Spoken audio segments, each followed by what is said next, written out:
Ça, c'est la recette qu'on fait aux enfants qui ont eu le bac. Donc, comme le bac s'apprête à sortir là, et que votre enfant va valider parce que vous avez des enfants intelligents, il faut leur faire ça. Première étape pour faire mon bon coquille plantain, c'est de laver le coquille. Je vais rincer une première fois, enlever les premières impuretés, puis je vais remettre de l'eau à l'intérieur maintenant donc pour le frotter avec mes mains. Comme vous allez voir, on frotte les mains les unes contre les autres pour décoller les pelures et on rince. Si vous en avez la possibilité, vous changez l'eau tout le temps. Sinon, c'est pas grave, vous pouvez réutiliser la même eau et tamiser au fur et à mesure comme je le fais. Le but, c'est d'obtenir un coquille bien propre, comme dans la vidéo, qui n'a plus de pelure. Deuxième étape, c'est de nettoyer les feuilles. Vraiment, j'ai acheté mes feuilles hier, donc il y avait de la moisissure qui avait commencé à s'accumuler et j'ai essuyé les feuilles, puis je les ai bien rincées encore à l'eau. On va écraser le coquille à l'extérieur, ça c'est la troisième étape. Je n'ai malheureusement pas un mixeur qui puisse me donner la texture que j'ai envie d'obtenir avec ce coquille. Donc je vais le prendre comme ça et je vais verser le fond parce qu'il y a souvent un peu de sable. On met le piment et hop, écraser.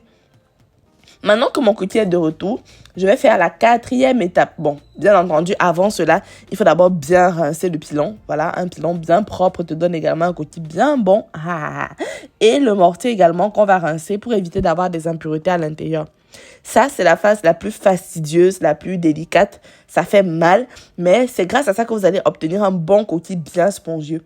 Je transvase mon coquille à l'intérieur de mon mortier, voilà. Je vais mettre du sel à l'intérieur et je vais commencer à tourner une première fois. On tourne comme ça pour bien plaquer le coquille sur le bord du mortier afin que ça s'allège. C'est l'objectif. Donc, on ne pile pas. Je vais légèrement chauffer de l'eau, voilà, que je vais poser à côté de moi. Et au fur et à mesure que je vais tourner, je vais rajouter de l'eau. Voilà, c'est vraiment tiède. Ça me permettra d'obtenir la quantité et la texture du coquille que je veux avant de le mettre dans mes feuilles. Dès que je l'ai obtenu, j'ajoute donc maintenant mon huile. Je tourne, je tourne, je tourne. Ça me permet d'obtenir la bonne couleur, la bonne odeur et surtout le bon goût du plat du village là. Voilà. Je vais préparer mes feuilles, je les mets à l'intérieur d'un bol pour les stabiliser et je mets un peu d'huile dans le fond pour être sûr que mon coquille se démoule vraiment facilement.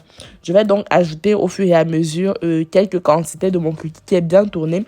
Et je vais l'attacher exactement comme j'avais attaché le mets de pistache l'autre jour. Soit dit en passant, si c'est la première fois que vous suivez mes vidéos de cuisine, n'hésitez pas à vous abonner à ma page et à partager car il y a plus de 50 recettes camerounaises que vous pouvez voir aussi simplifiées. Si je m'en sors, à plus forte raison vous. Je vais mettre mon mets à l'intérieur de la marmite qui contient déjà les restes de feuilles de bananier pour éviter que le mets ne touche directement le fond.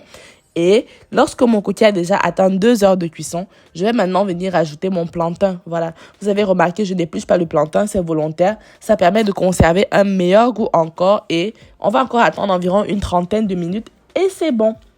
Voilà, je souhaite d'avance toutes mes félicitations à tous ceux qui vont avoir le bac cette semaine. Bon, autant préciser que ce n'est que le début du c'est le début du cauchemar. Hein. Il y a encore l'université, il y a la licence, il y a le master, il y a le doctorat qui vous attendent. Mais avant de tomber dedans, armez-vous d'abord avec cette bonne boule de coquille et on verra la suite après. Enfin, n'oublions pas, toutes vos recettes sont assurées par le Leave-In Conditioner hydratant de Queen qui me permet d'avoir les cheveux que vous voyez sur la vidéo. L'huile Maxi Pousse de Queen qui me permet d'avoir une bonne longueur très rapidement. Un jour, je vous ferai une vidéo juste pour vous parler de l'histoire de mes cheveux. Allez, bon appétit et surtout, à très bientôt sur la page.